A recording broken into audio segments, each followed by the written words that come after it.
Assalamualaikum warahmatullahi wabarakatuh. Perkenalkan, nama saya Delma Saputri. Saya dari kelompok 3 pemateri keempat.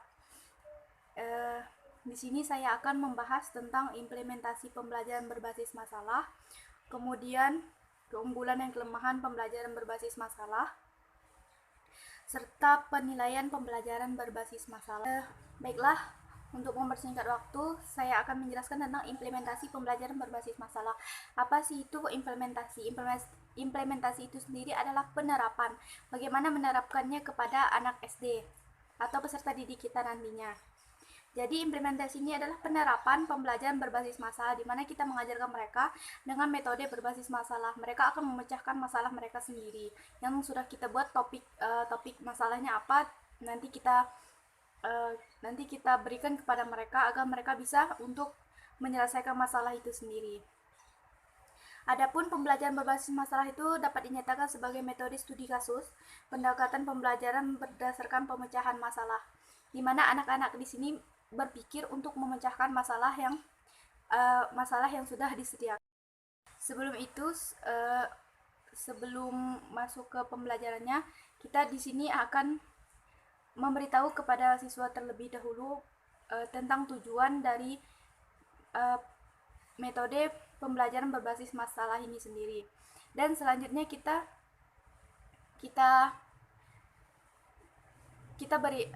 berikan apa sih tujuan dari pembelajaran ini sendiri. Selanjutnya kita akan bagikan mereka kelompok menjadi beberapa kelompok yang terdiri dari 3 sampai 5 orang agar mereka ini nanti diharapkan mereka ini sendiri nanti mampu untuk bertukar pikiran dengan teman satu kelompoknya. Dan yang lain lagi adalah kita juga harus membimbing mereka bagaimana mereka mampu menghargai pendapat temannya yang lain. Untuk mempersingkat waktu, di sini juga diuraikan implementasi pembelajaran berbasis masalah itu sendiri. Yang pertama adalah mengidentifikasi masalah untuk penyelidikan, yang mana di sini mengidentifikasi itu adalah bagaimana siswa mengenali masalah yang akan mereka pecahkan. Selanjutnya mengeksplorasi masalah, yang mana mereka luas untuk mencari inti permasalahan dan untuk menemukan pemecahan masalahnya bagaimana. Selanjutnya adalah mengiring siswa untuk melakukan penemuan ilmiah, di mana di sini kita mengiring siswa untuk menemukan penemuan ilmiah. Kita bisa bawa mereka ke perpustakaan atau ke lingkungan sekitar agar mereka lebih memahami dan menemukan penemuan ilmiah mereka sendiri. Yang keempat adalah siswa melaporkan apa yang telah mereka lakukan. Di sini dalam kelompoknya mereka juga harus menulis hasil laporan mereka atau apa-apa saja yang mereka temukan di lapangan. Selanjutnya, mereka harus melengkapi lembar kerja need to know, atau ini melengkapi lembar kerja bisa dari guru kita yang buat untuk format yang harus mereka isi dan merencanakan untuk tugas berikutnya. Selanjutnya adalah terakhir adalah masing-masing kelompok diberikan waktu 10 menit untuk mereka menyampaikan pendapat mereka tentang masalah-masalah yang sudah mereka pecahkan atau apa yang mereka dapatkan mereka sampaikan. Baiklah, selanjutnya yaitu adalah keunggulan dan kelemahan pembelajaran berbasis masalah. Yang pertama adalah keunggulan. Dalam pembelajaran berbasis masalah ini sendiri juga memiliki keunggulan. Yang pertama yaitu adalah pemecahan masalah merupakan teknik yang cukup baik untuk lebih memahami isi pelajaran. Mengapa? Karena siswa ini sendiri kan mereka menemukan pemecahan masalah, menemukan penemuan ilmiah, sehingga mereka lebih memahami isi materi yang telah diberikan kepada mereka. Sebenarnya kita ya sebagai mahasiswa juga, jika kita disuruh dengan dosen untuk menemukan sesuatu dengan sendirinya atau kita menemukan sendiri, kita lebih puas dan lebih memahami isi pelajaran yang kita pelajari. Selanjutnya yaitu adalah menantang kemampuan peserta didik serta memberikan kepuasan untuk menemukan pengetahuan baru. Di mana di sini kita menguji mereka bagaimana cara mereka menemukan masalah, bagaimana cara mereka memecahkan masalah, serta bagaimana solusi untuk masalah tersebut, dan bagaimana cara mereka untuk bekerja sama. Di sini kita menantang kemampuan mereka. Dan kepuasan mereka dalam menemukan penemuan baru. Mereka akan lebih bangga kalau mereka tuh menemukan sesuatu yang baru. Dan selanjutnya 3, yaitu adalah meningkatkan aktivitas pembelajaran peserta didik. Jika kita hanya menggunakan metode ceramah, kita yang selalu berbicara sebagai guru, maka siswa itu akan mereka akan bosan dengan apa yang kita sampaikan. Mereka akan mengantuk atau yang lain sebagainya. Jadi di sini juga dapat meningkatkan aktivitas pembelajaran mereka. Jadi mereka yang lebih aktif daripada kita. Kita hanya sebagai fasilitator atau kita sebagai pemantau mereka saja. Selanjutnya adalah 4, membantu peserta didik bagaimana mentransfer pengetahuan mereka untuk memahami masalah dalam kehidupan nyata. Di mana di sini kita membantu mereka untuk memahami masalah yang masalah yang tadi mereka pelajari itu untuk mereka gunakan di dalam kehidupan sehari-hari. Misalnya tentang tentang bekerja sama yang baik. Bagaimana cara mereka bekerja sama yang baik, bagaimana cara mereka menghargai pendapat yang lain atau sebagainya. Dimana di sini nantinya akan mereka terapkan di lingkungan mereka sehari-hari. Selanjutnya masih di keunggulan, yaitu nomor 5, yaitu adalah membantu peserta didik untuk mengembangkan pengetahuan barunya dan bertanggung jawab dalam pembelajaran mereka lakukan. Jadi di sini mereka bertanggung jawab tentang apa yang mereka temukan, tentang apa yang mereka sampaikan. Mereka harus bertanggung jawab tentang jawaban yang telah mereka berikan. Mereka juga harus belajar untuk mempertanggungan apa yang telah mereka lakukan. Serta yang nomor 6 adalah pemecahan masalahnya dianggap lebih menyenangkan dan disukai peserta didik.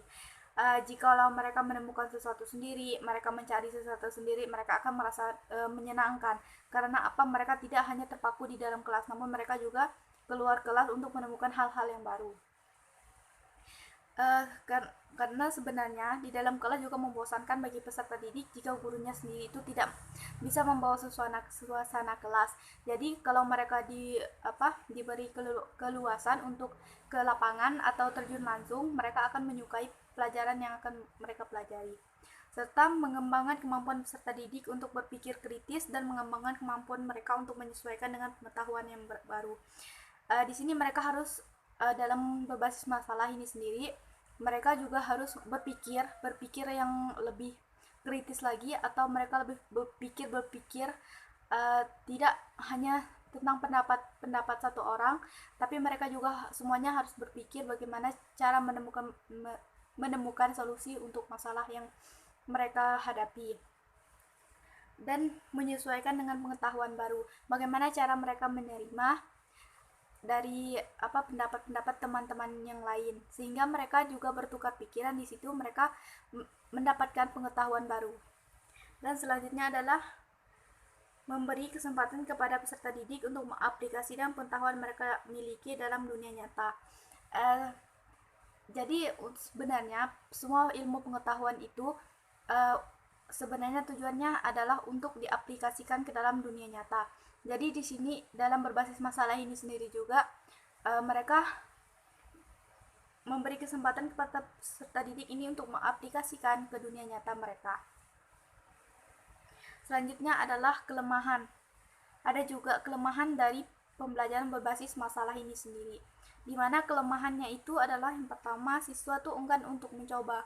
Mengapa mereka enggan untuk mencoba? Karena di sini mereka biasanya ada anak yang kurang ingin untuk mencoba, takut untuk mencoba, atau mereka tuh malas untuk mencoba. Jadi di sini kreativitas guru tuh bagaimana cara biar siswa tuh mau aktif di dalam pembelajarannya, agar mereka aktif sama dengan teman-teman yang lain. Bagaimana cara kita untuk meningkatkan minat mereka untuk menemukan sesuatu yang baru. Serta memerlukan waktu untuk persiapan, di mana di sini guru harus mempersiapkan topik masalahnya apa dulu, terus fasilitas apa saja yang akan mereka gunakan. Di sini cukup memerlukan waktu untuk persiapan. Jadi misalnya yang terakhir kan ada mereka menyampaikan pendapat mereka atau presentasi. Di mana di sini kan memerlukan waktu juga untuk mereka untuk kita mendengar presentasi mereka. Misalnya satu kelompok ada 10 menit. Satu kelompok itu 10 menit. Sedangkan mereka di dalam kelas misalnya 30 atau 20. biasanya anak SD itu hanya bila 20 kita bagikan dengan 5 orang, berarti ada 4, berarti sudah 40 menit. Sedangkan siswa SD itu hanya 45 menit satu mata pelajaran. Jadi di sini kita memerlukan waktu untuk persiapan. Sedangkan yang ketiga yaitu adalah tanpa pemahaman mereka untuk berusaha memecahkan masalah yang sedang dipelajari mereka, maka mereka tidak akan belajar dari apa yang mereka pelajari. Jadi ada juga siswa atau anak-anak yang pemahaman mereka tuh dalam pemecahan masalah itu agak kurang. Selanjutnya yaitu adalah penilaian pembelajaran berbasis masalah, di mana setelah melakukan implementasi, kita harus melakukan penilaian kepada peserta didik bagaimana mereka menggunakan pembelajaran berbasis masalah ini sendiri. Yang pertama, pendekatan pembelajaran berbasis masalah lebih kompleks daripada belajar dengan menggunakan metode konvensional. Jadi metode konvensional ini sendiri merupakan metode lama, yang dimana metode ini menggunakan misalnya metode ceramah. Di sini sistem penilaian tidak cukup menggunakan tes tertulis berupa latihan soal-soal. Jadi mereka di sini juga dilatih untuk presentasi. Mereka nilainya juga didapatkan dari situ, dari presentasi mereka. Yang pertama, penilaiannya adalah kita lihat dari bagaimana cara mereka untuk mengidentifikasi masalah, bagaimana cara mereka menemukan pengertian dari masalahnya, bagaimana cara mereka mengelompokkan masalah itu sebagai masalah apa. Jadi di situ juga kita kasih nilai. Dan yang selanjutnya yaitu adalah dari kerjasama kelompok, bagaimana cara mereka bekerja sama, di situ juga bisa kita kasih penilaian. Setelahnya bagaimana cara mereka menemukan solusi masalah itu juga kita kasih nilai. Dan selanjutnya yaitu adalah presentasi mereka, bagaimana cara mereka menyampaikan isi dari penemuan mereka atau hasil dari kerjasama atau bertukar pikiran mereka, bagaimana bagaimana mereka menyampaikan kerjasama. Sebenarnya yang harus kita lihat benar-benar itu adalah bagaimana mereka bekerja sama dalam kelompoknya. Itu adalah poin yang paling besar. Namun juga bisa kita kasih penilaian tertulis, bisa juga dilakukan, terutama untuk mengukur pengetahuan dasar dan keterampilan analisis terhadap fakta-fakta atau informasi tertentu. Jadi dalam penilaian tertulis kita uji mereka sebagaimana pemahaman mereka tentang materi yang telah kita ajarkan kepada mereka. Namun penilaian tertulis ini sendiri tidak hanya kemampuan menyelesaikan soal-soal latihan, keterampilan menulis, menyusun laporan, dan membuat ikhtisar, keterampilan menyusun konsep dan masalah dalam skema terstruktur. Merupakan ujian yang perlu dilalui siswa sebagai bagian dari tercapainya tujuan dan prestasi belajar mereka. Jadi dari situ kita bisa melihat sebagaimana mereka paham terhadap materi yang telah kita lakukan. Jadi ada 2 penilaiannya. Yang pertama adalah penilaian tertulis, yang kedua adalah penilaian dengan cara kita menilai mereka bagaimana cara mereka mengidentifikasi masalah, bekerja sama, dan bagaimana cara mereka menyampaikan materi mereka sendiri di depan teman-temannya. Sekian penjelasan dari saya, kurang lebihnya saya mohon maaf. Wabillahi taufiq wal hidayah. Wassalamualaikum warahmatullahi wabarakatuh.